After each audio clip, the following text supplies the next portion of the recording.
কারি জুনাইদ আল হাবিব আগে ছিল বন্ধু, এখন হয়ে গেছে আমার মামা শ্বশুর। আজকে এই শাহরপাড়ের পূর্বপাড়া বাইতুল আমান জামে মসজিদের মাঠ প্রাঙ্গণ থেকে আমরা গোটা বিশ্ববাসীকে প্রমাণ করে দিতে চাই যে এই বাংলার জমিনে আজও তাকবীরের ধ্বনি আছে। নেই শুধু তারা যারা কোরআনের মাহফিলকে বাধা প্রদান করেছে। কথা বলেন ঠিক না বেঠিক? নারায়ে তাকবীর, আল কোরআনের আলো। ঈমান ছাড়া পৃথিবীতে আল্লাহ পাক রব্বুল আমিনের কাছে কোনো জিনিসের মূল্য নাই। আছে নাকি?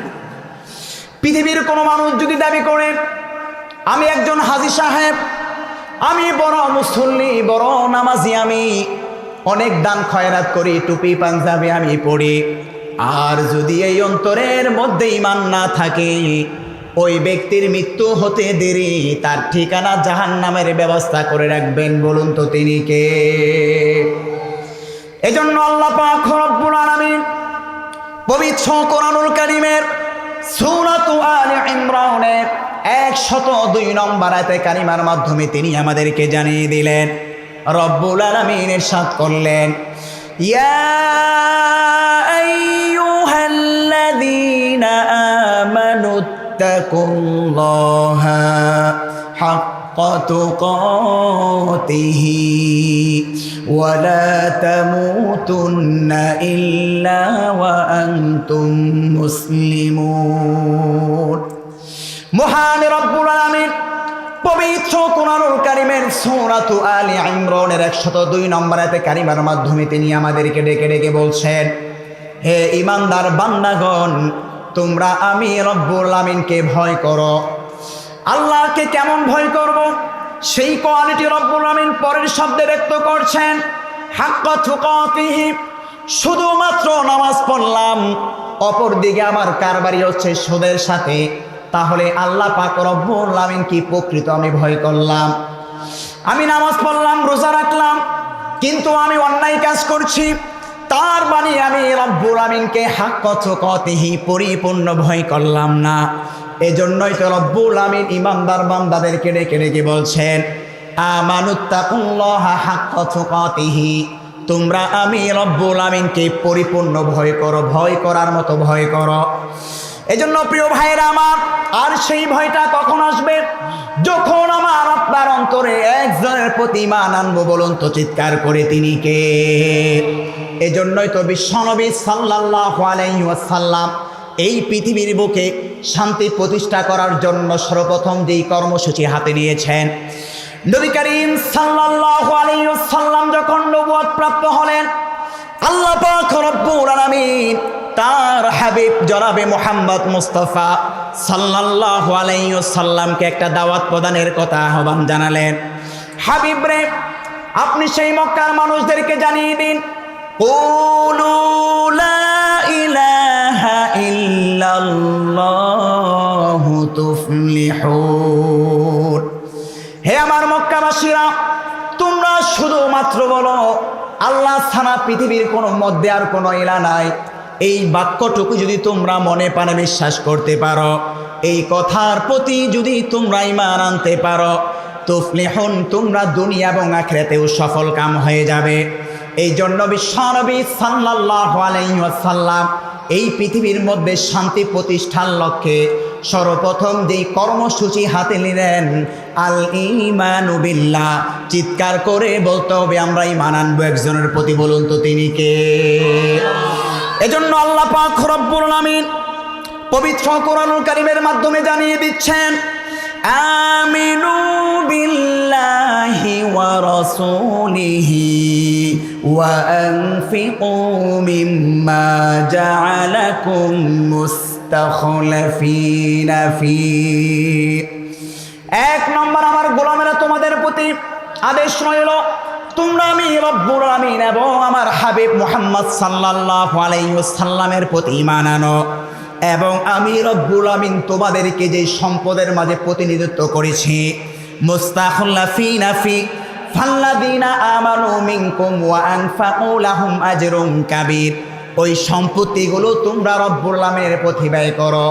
আর যারা এক নম্বরে আমি রব্বুল আমিনের প্রতি ঈমান আনতে পারবে, দুই নম্বরে আল্লাহর রাস্তায় ব্যয় করতে পারবে, এমন সব মুত্তাকি পরহেজগার ইমানদার বান্দাদের জন্য রয়েছে মহাপুরস্কার। তার মানে নবী করিম সাল্লাল্লাহু আলাইহি সাল্লাম এই পৃথিবীর মধ্যে শান্তি প্রতিষ্ঠার লক্ষ্যে এক নম্বরে যেই কর্মসূচি হাতে নিয়েছিলেন, চিৎকার করে বলতে হবে আল ঈমানু বিল্লাহ। ঈমান আনবো কার উপর?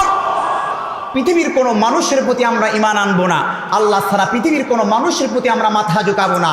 আমরা সব সময় সদা মাথা ঝুঁকাবো একজনের প্রতি, চিৎকার করে বলতে হবে তিনি কে। কিন্তু আফসোস, পরিতাপের বিষয়, সমাজের কি চিত্র! 5 ওয়াক্ত নামাজ পড়ে মসজিদে যখন আজান হয়ে যায়, ওই নামাজি মুসল্লিটাই আবার দেখা যায় এমন অনেক পীরের দরবারে যায়, বাবার দরবারে গিয়ে কপালটা টাকায় এমন পীর সাহেব বাংলার এই জমিনের মধ্যে আছে না নাই? পীরগিরি আর মাজার পূজা চলছে দেশটা জুড়িয়া, সেরে কি আর ভণ্ডামিতে দেশটা গেছে বরিয়া। কথা বলেন ঠিক না বেঠে? পীরগিরি আর মাজার পূজা চলছে দেশটা জুড়িয়া, সেরে কি আর ভণ্ডামিতে দেশটা গেছে বরিয়া। গাজার কলকে টান মারিয়া, গাজার কলকে টান মারিয়া, হায়রে দেখাই বাবার শান। ওরা শিক্ষিত শয়তান, ওরা শিক্ষিত শয়তান। এমন কিছু শিক্ষিত ভণ্ড বাবা বাংলার এই জমিনের মধ্যে আছে না নাই? আমি কি এমন কিছু ভণ্ড বাবার দরবারের নাম বলবো? আপনারা কি রাগ করবেন? ওই খাজা ফরিদপুরের আট্রসি বাবার দরবার নাম শুনেছেন আপনারা? খাজা আট্রসি বাবা ফরিদপুরের সেই আট্রসির দরবারের জনপ্রিয় একটা গান, যেই গানটা সকলেই কম বেশি আমরা সকলেই শুনে থাকি। এই গানটা আমরা কানে কানে মজায় মজায় শুনি, অথচ যেই মাইজ ভান্ডারির গান আমরা শুনি, যেই আট্রসি দরবারের গান আমরা শুনি, এইগুলো শোনা যদি আমি আপনি অন্তরে বিশ্বাস স্থাপন করি, সঙ্গে সঙ্গে আমার আপনার ঈমান চলে যাবে। কথা বলেন ঠিক না ঠিক? অনেকেই বলবেন হুজুর আমাদের উপর অপবাদ দিচ্ছেন। যারা মনে মনে ভাবছেন আমাদের উপর অপবাদ দিচ্ছেন, তাদেরকে প্রমাণ রেখে তাদের একটা শান আমি শোনাচ্ছি। জীবন নামের নাহুবাসাইলামে, শুনছেন তো আপনারা? এটা হলো আট্রসির জনপ্রিয় একটা গান। জীবন নামের নাহুবাসাইলামে, খাজা তরে নামে হে হে হে, আহামারে লইয়া যাউরে বহুদিনার পাওনে। আছে না নাই? প্রিয় ভাইয়ের আমার, জীবন নামের নাহুবাসাইলাম, খাজা তোর নামে জোরে সুরে বলেন নাউজুবিল্লাহ। এই যে সাহারপাড়ার এই জমিনের মধ্যে আমরা বসলাম, আমাদের জীবনটা বাঁচাবো একজনের নামে, চিৎকার করে বলতে হবে তিনি কে। কিন্তু কোনো বাবা কিংবা কোনো বাবার দরবারের শিল্পী যদি বলে জীবন নামের নাও বাসাইলাম খাজা তরে নামে, তাহলে ওই ব্যক্তির ঈমান আছে না গেছে? তাহলে বলতে হবে জীবন নামের নাও বাসাইলাম আল্লাহ তোমার নামে, ঠিক কিনা? শুধু তাই নয়, ওই শিল্পী বলছে আমারে লইয়া যাও রে মদিনার পানে, নাউজুবিল্লাহ পড়বেন না। এই যে সাহারপাড়ের পূর্বরা বাইতুল আমান জামে মসজিদের মাঠ প্রাঙ্গণে বসে আছি, এখান থেকে আমাকে আপনি গাইবের মাধ্যমে যিনি ওই কামনিওয়ালা মদিনাওয়ালার মধ্যে নিয়ে যেতে পারেন, বলুন তো তিনি কে? এখন যদি বাবাকে বলি বাবা আমারে কামনিওয়ালা মদিনাওয়ালা নিয়ে যাও, শিরকের গুনাহ হবে কি হবে না?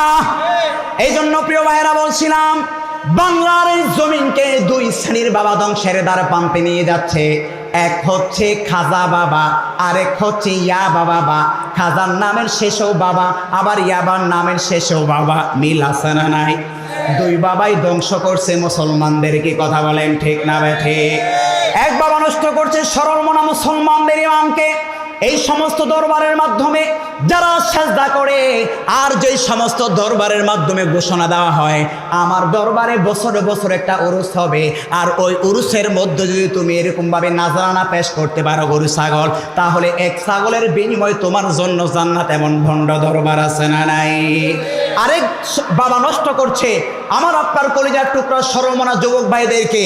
এই সমস্ত ইয়াবার মাধ্যমে আজকে আগামী বাংলাদেশের যেই যুবক ভাইয়েরা রয়েছে, যাদের নেতৃত্বে আসার কথা ছিল সংসদের আইন, কিন্তু আজকে সেই সমস্ত যুবক ভাইয়েরা ইয়াবাই আসক্ত হয়ে, মদে আসক্ত হয়ে, ফেন্সিডির আসক্ত হয়ে আজকে যুবকরা এরকম চিপাই চাপাই ঘুরছে। কথা বলেন ঠিক না ঠিক? এই জন্য এই সাহারপাড় সূর্যপুর খাদ্যরকে আমরা ইয়াবা মুক্ত চাই। কথা বলেন ঠিক না ঠিক? সুদ মুক্ত দেখতে চাই। কথা বলেন ঠিক না ঠিক? প্রিয় ভাইয়েরা আমার, যেই কথাটা বলছিলাম, আল্লাহর হাবিব বিশ্বনবী মুহাম্মদ মুস্তাফা সাল্লাল্লাহু আলাইহি ওয়াসাল্লাম পৃথিবীর মধ্যে শান্তি প্রতিষ্ঠার লক্ষ্যে 1 নম্বরে যেই কর্মসূচি বাস্তবায়ন করলেন, মনে আছে তো আপনাদের? ঈমান আনবো কার উপর? আল্লাহ সারা পৃথিবীর আর কারো কাছেই মাথাকে আমরা নত করতে পারি না। প্রিয় ভাইয়েরা আমার, এই জন্য রব্বুল আলামিন সূরাতু আলে ইমরানের 102 নম্বরাতে কারিমার মাধ্যমে তিনি আমাদেরকে জানিয়ে দিলেন, আহারে মুখে মুখে ঈমান আনলাম কিন্তু মুসলমান হতে পারলাম না, তাহলে কি এই ঈমান কোনো কাজে আসবে? শুধুমাত্র মুখে মুখে ঈমান আনলেই কাজ হবে না, মুসলমানও হওয়া লাগবে। আল্লাহ পাক রব্বুল আমিন তার হাবিব মুহাম্মদ সাল্লাল্লাহু আলাইহি সাল্লামের মাধ্যমে যত কাফের মুশরিকদেরকে দাওয়াত প্রদানের প্রতি ওহী নাজিল করলেন, কোথাও আল্লাহ তাআলা কাফেরদেরকে বলে নাই যে তোমরা কি হয়ে যাও, মুমিন হয়ে যাও, বরঞ্চ বিশ্বনবী সাল্লাল্লাহু আলাইহি সাল্লামের মাধ্যমে আল্লাহ তাআলা সর্বত্রই বলছেন তোমরা মুসলিম হয়ে যাও। কারণ ঈমান এবং মুসলমানের মধ্যে পার্থক্য আছে। ঈমানের মধ্যে পার্থক্য এবং ইসলামের মধ্যে পার্থক্য হচ্ছে, ঈমানটা হচ্ছে আভ্যন্তরীণ বিষয়। আমরা সকলেই মনে মনে আমরা বিশ্বাস করি আল্লাহ সারা পৃথিবীর মধ্যে আর কোনো মাহবুদ নাই, ঠিক কিনা? এটা হচ্ছে ঈমানের বিশ্বাস। কিন্তু আর মুসলমান ইসলাম কাকে বলা হয়? ইসলাম বলা হয় অন্তরেও বিশ্বাস স্থাপন করলাম এবং মুখের মাধ্যমেও বাহ্যিকভাবে অঙ্গ প্রত্যঙ্গের মাধ্যমেও আল্লাহ পাক রব্বুল আমিনের বিধানাবলীকে আমরা প্রতিষ্ঠা করলাম। তাহলে ঈমান হলো আভ্যন্তরীণ বিষয়, অন্তরের বিষয়। আর মুসলমান তথা ইসলাম হচ্ছে অন্তর এবং বাহ্যিক বিষয় আমলের মাধ্যমে প্রকাশ করতে হয়। এজন্যই আল্লাহ পাক রব্বুল আমিন সূরাতু আলে ইমরানের 102 নম্বর আয়াতে কারিমার মাধ্যমে জানিয়ে দিলেন, ইল্লা ওয়া আনতুম মুসলিমুন। হে ঈমানদার বান্দাগণ, তোমরা তাকওয়া অবলম্বন করো এবং তোমরা মুসলমান ব্যতীত মৃত্যুবরণ করিও না। এখন ঈমান আনলাম কিন্তু আমল করলাম না, তাহলে আমাদের ঠিকানা জান্নাত না জাহান্নাম? প্রিয় ভাইয়েরা আমার, নবী করিম সাল্লাল্লাহু আলাইহি ওয়াসাল্লাম কাল কিয়ামতের ময়দানে যখন সমস্ত উম্মতের জন্য ইয়া নাফসি ইয়া নাফসি করবে, আল্লাহ পাক রব্বুল আমিন তার হাবিবকে লক্ষ্য করে বলবেন, যেমনটা রব্বুল আমিন সূরাত দুহার মধ্যে উল্লেখ করছেন, ওয়ালা সাউফা ইউতিকা রাব্বুকা ফাতারদা। হাবিব রে, আমি রব্বুল আমিন আপনাকে এত পরিমাণ নিয়ামত দেব যে নিয়ামতগুলো পেয়ে আপনি হাবিব সন্তুষ্ট হয়ে যাবেন। প্রিয় ভাইয়েরা আমার, কাল কিয়ামতের সেই কঠিন ময়দানে সমস্ত নবীরা মহান রব্বুল আমিনকে সন্তুষ্টি করার জন্য মরিয়া হয়ে যাবে। কিন্তু আমার আপনার নবী আখে নামদারে তাজদারে মদিনা জনাবে মুহাম্মদ মুস্তাফা সাল্লাল্লাহু আলাইহি ওয়াসাল্লামকে স্বয়ং রব্বুল আমিন সন্তুষ্ট করার জন্য পাগল পারা হয়ে যাবে। নবী করিম সাল্লাল্লাহু আলাইহি ওয়াসাল্লাম সাহাবায়ে কেরামকে লক্ষ্য করে বললেন, লা আরদা ওয়াহিদুম মিন উম্মতি ফিন্নার। আল্লাহ পাক রব্বুল আমিন ওই হাসরের ময়দানে নবীজিকে লক্ষ্য করে বলবেন, আপনি কি আজকের এই দিনে সন্তুষ্ট নাকি? বিশ্বনবী সাল্লাল্লাহু আলাইহি ওয়াসাল্লাম বলবেন, আমার একজন আদনা থেকে আদনা উম্মত জাহান্নামে থাকতে আমি কেমন করে সন্তুষ্ট থাকি? ইমাম কুরতুবী রাহিমাহুল্লাহ তাফসিরে কুরতুবীর মধ্যে সূরাতুদ দুহার এই তাফসিরের ব্যাখ্যায় তিনি ব্যক্ত করলেন, আল্লাহ পাক রব্বুল আমিন তার হাবিবকে জান্নাতের মধ্যে 1000 জান্নাত তার জন্য তিনি দান করবেন, 1000 রাজপ্রাসাদ তার জন্য রেখে দিবেন। আল্লাহ পাক রব্বুল আমিন তার হাবিবকে ডেকে বলবেন, হাল রাদিতা ইয়া রাসূলুল্লাহ ইয়া হাবিবাল্লাহ, আপনি কি সন্তুষ্ট নাকি? বিশ্বনবী সাল্লাল্লাহু আলাইহি ওয়াসাল্লাম বললেন, আমার কোন উম্মত জাহান্নামে থাকবে আর আমি রাসূল এমন প্রস্তাবে কেমন করে সন্তুষ্ট থাকতে পারি? প্রিয় ভাইয়েরা আমার, তার মানে বুঝতে পারলাম যারা আমরা রাসূল এবং আল্লাহর প্রতি ঈমান আনলাম, ঈমান আনার পরে শুধুমাত্র এই বিবেচনায় আমরা জান্নাতে চলে যাব এটা নিশ্চিতভাবে বলা যায় না, বরঞ্চ ঈমান আনার পরে ইল্লা ওয়া আনতুম মুসলিমুন, আমাদের সকলকেই মুসলমান হওয়া লাগবে কি লাগবে না? কারণ ঈমান হচ্ছে অন্তরের বিশ্বাস, আর মুসলমান তথা ইসলাম এই শব্দের ব্যাখ্যা হলো অন্তরেও বিশ্বাস স্থাপন করতে হবে, অঙ্গ প্রত্যঙ্গের মাধ্যমে, আমলের মাধ্যমে পরিপূর্ণ ঈমানের মধ্যে প্রবেশ করতে হবে। এজন্য প্রিয় ভাইয়েরা আমার, হাবিব রে আপনি কি সন্তুষ্ট নাকি? হাবিব যখন বলবেন না গো আল্লাহ, আমার একটা উম্মত জাহান্নামে থাকবে, এতে করে আমি কেমনে রাজি হই?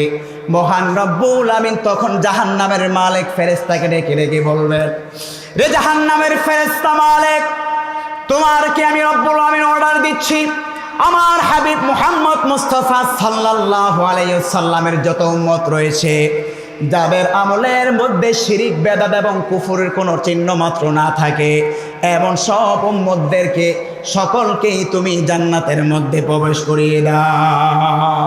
আমরা সকলেই জান্নাতের মধ্যে প্রবেশ করতে চাই তো ইনশাল্লাহ। তাহলে প্রথমেই ঈমান আনতে হবে কার উপর? ঈমান আনার পর পরিপূর্ণ ইসলামের মধ্যে প্রবেশ করতে হবে।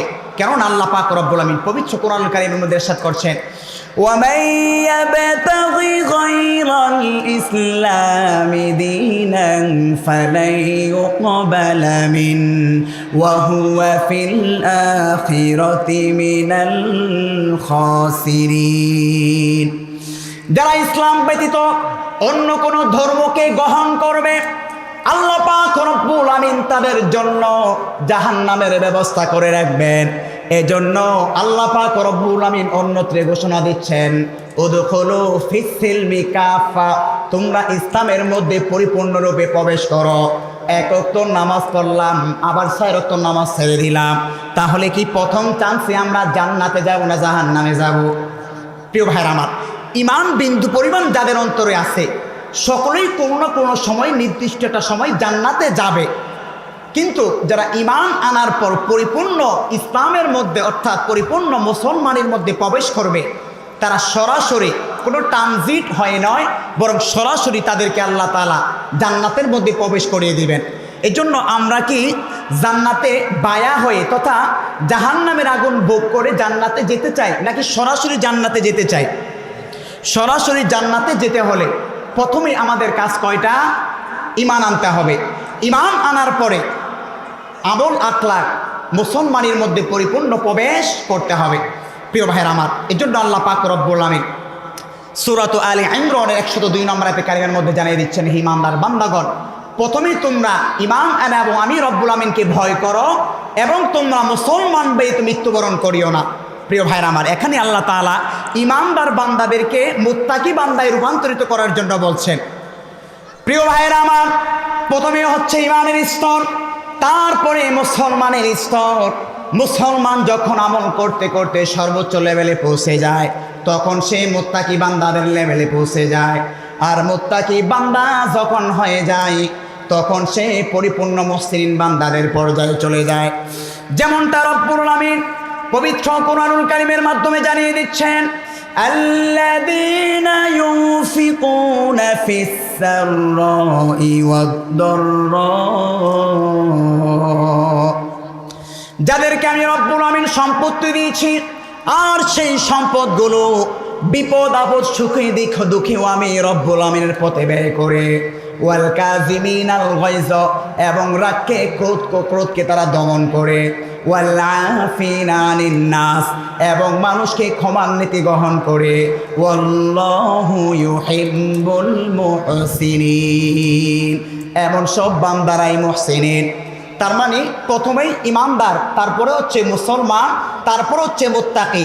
এভাবে আল্লাহকে ভয় করার মাধ্যমে যখন একজন মুসলমান পরিপূর্ণরূপে ইমানের মধ্যে প্রবেশ করে, সর্বশেষ সে মুহসিনিন বান্দাদের মধ্যে পৌঁছে যায়। আর যারা মুহসিনিন বান্দা হয়ে যাবে, আল্লাহ বলছেন উইদ্দাত লিল মুত্তাকিন, এমন সব বান্দাদের জন্য আমি আল্লাহ তাআলা জান্নাত তৈরি করে রেখেছি। আমরা সকলেই সেই মুত্তাকি বান্দাদের মধ্যে প্রবেশ করতে চাই তো ইনশাআল্লাহ। প্রিয় ভাইয়েরা আমার, বলছিলাম বিশ্বনবী সাল্লাল্লাহু আলাইহি সাল্লাম শান্তি প্রতিষ্ঠার লক্ষ্যে 1 নম্বরে যে কর্মসূচি হাতে নিয়েছেন, আল ঈমানু বিল্লাহ, ঈমান আনবো একজনের উপর চিৎকার করে বলতে হবে তিনি কে। সেই ঈমানের পথ বিচল থাকতে গিয়ে হামলা আসবে, মামলা আসবে, বাধা আসবে, তারপরেও মুসলমান কখনো সেই ঈমানের পথে পিছপা হতে পারে না। কথা বলেন ঠিক না বেঠিক?